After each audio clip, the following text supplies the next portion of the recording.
Magandang buhay na naman natin dyan out there mga talabs kong mahal. Ito na naman po ang inyong pobreng badiday inday na taga-Tabugon, Cebu. At for this video na naman po mga lalabs ko, nagawa o nagluto lang din kami ng tempura. Dahil nga nag-craving na naman po si pobreng badiday nyo inday Juntis ng tempura. So kaya ayun mga lalabs, bumili lang din ako sa aming lungsod sa Tabugon at ayun na nga din at amin na niluto. At pagkatapos mga lalabs, tinikman ko na din mga lalabs. At yan din ang aming sauce na ginawa mga lalabs o sausawan sa tempura. At so yummy and perfect nga din mga lalabs ko. Ay wala na nga din pa akong masabi pa na masarap. At craving satisfied na naman again si pobreng badiday inday Juntis nyo mga lalabs.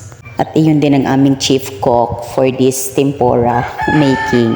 At ito na nga din mga lalabs ang aking sauce. Flex ko lang at luto na nga din lahat. So kain na din tayo mga lalabs and thank you for watching.